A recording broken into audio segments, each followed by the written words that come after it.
دیکھیے دجال اکبر کے بارے میں جو احادیث ہیں، ایک بات تو یہ کہ وہ کانا ہوگا ایک آنکھ سے، اس کے ماتھے پر لکھا ہوا ہوگا کافارا، ہر مومن پڑھ لے گا چاہے پڑھا لکھا ہو یا نہ ہو۔ وہ خدائی کا دعویٰ کرے گا، اور اس کی قوتیں کتنی ہوں گی ذرا نوٹ کیجئے۔ لا تضع قریۃ الا حبطها فی 40 لیلۃ، مسلم شریف کی روایت ہے۔ پوری دنیا میں ایک ایک بستی کے اندر وہ گھوم جائے گا صرف 40 دنوں میں۔ کیسی سواری اس کے پاس ہوگی، کیسی صورت والی سواری ہوگی، اب تو کچھ اندازہ ہے نا۔ آخر ہماری فضا میں ظاہر بات ہے ہمارے ہوائی جہاز 24 گھنٹے میں گزر سکتے ہیں مشرق سے مغرب تک۔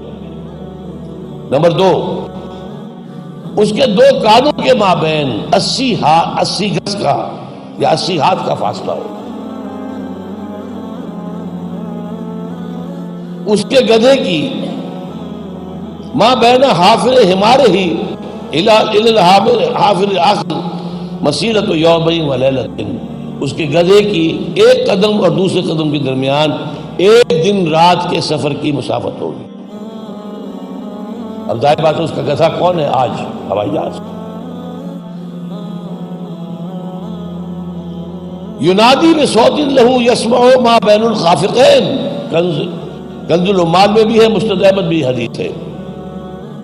وہ آواز دے گا ایک ایسی آواز سے جس سے مشرق اور مغرب کے درمیان سب لوگ سنیں گے۔ ہو گیا کہ نہیں؟ بش کی تقریر سب سنتے کہ نہیں؟ سخرت لہ انہار الارض واسفارها یامر السماء فتمطر والارض فتنبت، اس کے لیے تمام دریا اور پوری زمین کو سخر کر دی جائے گی۔ وہ جب حکم دے گا آسمان کو بارش برسائے گا۔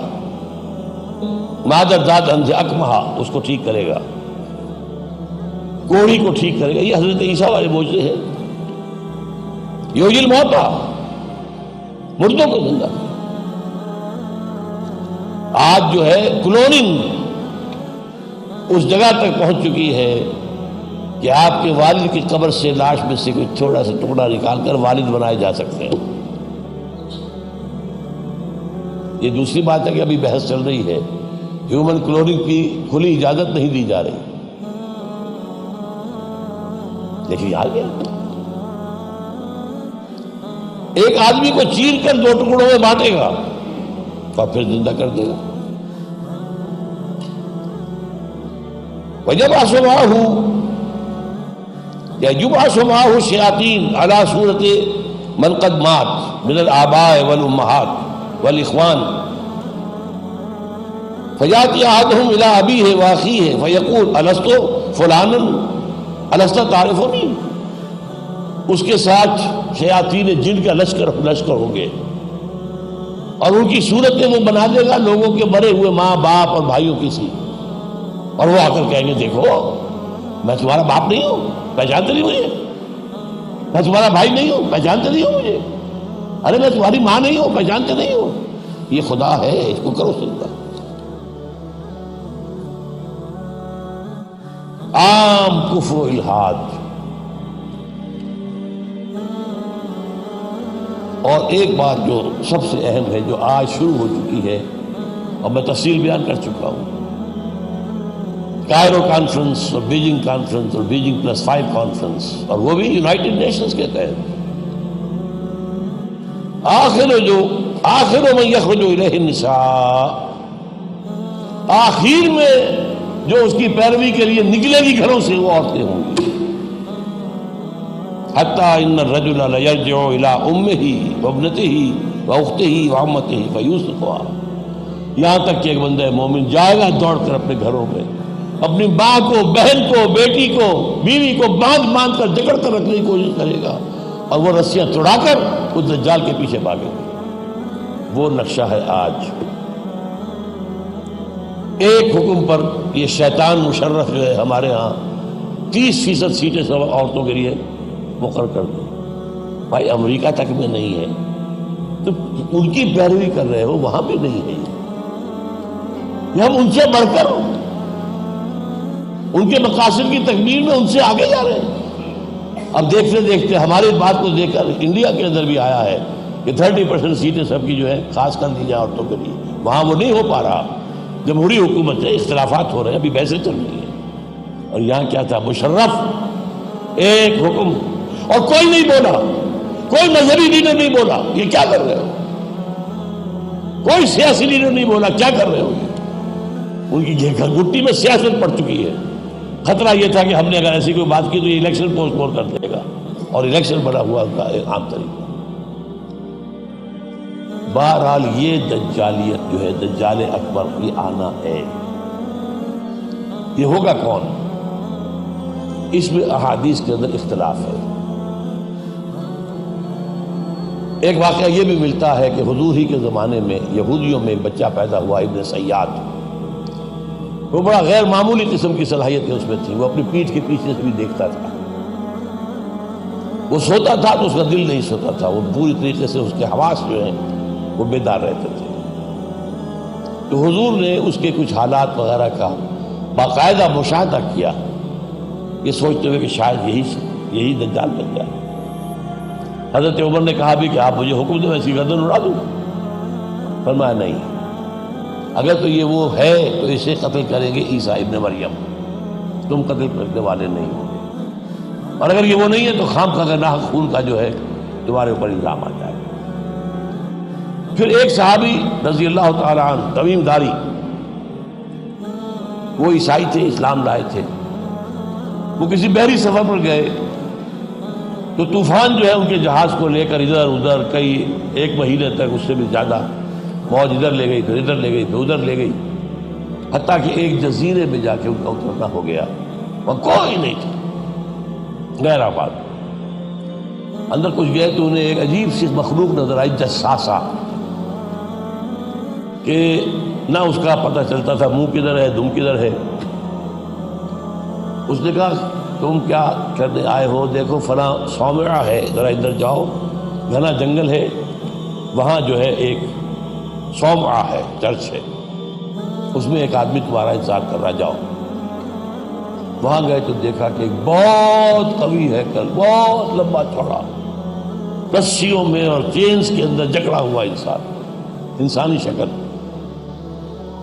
اور اس سے پھر مکالمہ ہوا، کچھ سوالات کیے، کیا بحیرہ گلیلی میں پانی ہے؟ کہاں ہی ہے؟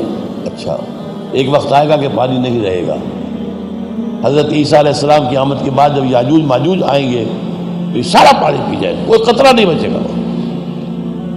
اس طرح کئی سوالات کیے، اور پھر اس نے غالباً یہ کہا کہ میں دجال ہوں، مجھے ابھی اللہ نے گرفتار کیا ہوا ہے، پھر اب وقت آئے گا مجھے چھوڑے گا۔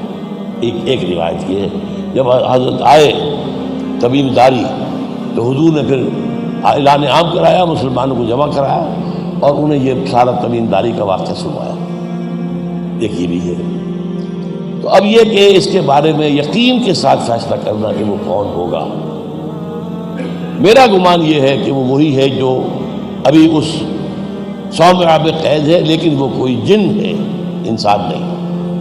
عزازیل جو شیطان لعین ہے، اس کا کوئی بڑا جنرل ہے، جو کہ آخری وقت میں آخری امتحان کے لیے انسانوں کے اللہ تعالیٰ کی طرف سے اس کو چھوٹ دی جائے گی، اور یہ ہوگا حضرت عیسیٰ علیہ السلام کا جو حکومت کا دور ہے 40 برس اس کے آخر، اور اسے بھی پھر حضرت عیسیٰ علیہ السلام ہی قتل کرے۔ لیکن اس سے پہلے یہ ہے کہ اتنی بڑی ہوا چل چکی ہوگی کفر اور الحاد کی، اور جو ہے زوال آ چکا ہوگا، کہ پھر حضرت عیسیٰ کا انتقال ہونے کے بعد کچھ ہی عرصے کے بعد اللہ تعالیٰ ایک خاص ہوا بھیجے گا کہ جن کے دل میں بھی ایمان ہے ان کی جانیں بڑی آسانی سے سہولت سے نکل جائے گی۔ اب دنیا میں صرف کافر، فاسق، ملحد، مشرک، گناہگار لوگ رہ جائیں گے، ان پر قیامت کی ہولناک جو زلزلہ ہے، یا ایھا الناس اتقوا ربکم ان زلزلۃ الساعۃ شیء عظیم یوم ترونها تذهل كل مرضعۃ عما ارضعت وتضع كل ذات حمل حملها وَتَرَى النَّاسَ سُكَارَىٰ وَمَا هُم بِسُكَارَىٰ، یہ جو سختیاں ہیں یہ کفار پر آئیں گی، اہل ایمان پر نہیں آئیں گی۔ اب یہ ہے میرے اور آپ کے لیے انفرادی سطح پر تو فیصلہ کیجئے، ہم اپنے اندر سے دجال کو نکالیں۔ محبت اللہ سے، دنیا سے نہیں، طلب آخرت کی، دنیا کی نہیں، فکر روح کی، جسم کی بھی کرو لیکن اس کی عمل کرو، اور وہ نظام قائم کرو جس میں حقیقت اللہ کی ہو، جس کے معاشی نظام میں سے سود اور جوئے کو نکال کر باہر کر دیا گیا ہو، معاشرہ وہ ہو جس میں عفت و عصمت کی ویلیوز ہو، شرم اور حیا کی ویلیوز ہو، خاندان کا ادارہ مضبوط ہو۔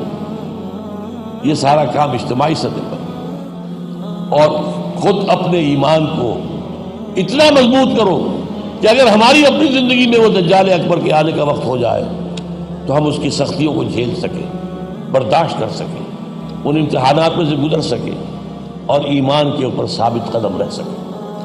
اللہ تعالی ہمارا مددگار ہو۔ اقول قولی ھذا واستغفر اللہ لی ولکم ولسائر المسلمین والمسلمات۔